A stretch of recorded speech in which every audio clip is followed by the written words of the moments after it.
ओम साई राम। श्री दादा साहेब खापर्डे द्वारा लिखी शिरडी डायरी, दिनांक 26 दिसंबर 1911।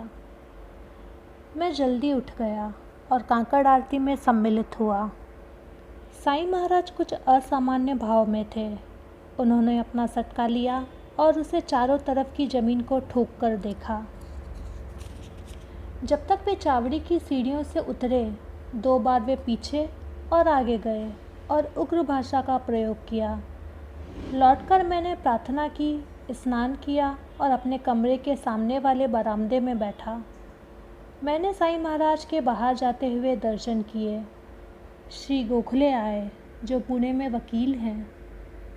वे मेरी पत्नी से शेगांव में पहले मिले हैं, जब गणपति बाबा इस भौतिक संसार में कार्य कर रहे थे। उनके साथ भारतीय खिलौनों का एक विक्रेता और कोई अन्य था।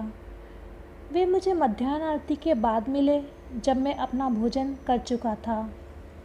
मैं दिन के तीसरे पहर में थोड़ी देर के लिए लेट गया और फिर महाजनी, डॉक्टर हाटे और अन्य लोगों के साथ बातचीत करने बैठा। हमने साईं महाराज को दोपहर में चावड़ी में देखा और सांझ ढलने पर जब वे सैर पर निकले, तब वे बड़े ही कृपालु हुए। आज उन्होंने मेरे पुत्र बलवंत से बात की और बाकी सभी को चले जाने के लिए कहने के बाद भी उसे बैठाए रखा।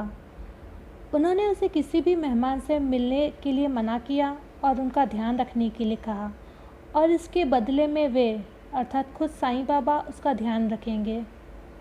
माधवराव देशपांडे बीमार हैं, उन्हें बहुत जुकाम है और अगर उन्हें वास्तव में बिस्तर में पड़े हुए ना भी माना जाए तो भी वे बहुत देर से लेटे हुए हैं।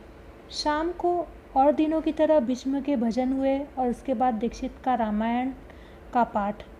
श्री भाटे भी वहाँ पुराण सुनाने के लिए उपस्थित थे। आज हमने सुंदरकांड आरंभ किया। आज का दिन समाप्त। दिनांक 26 दिसंबर 1911। ओम साई राम।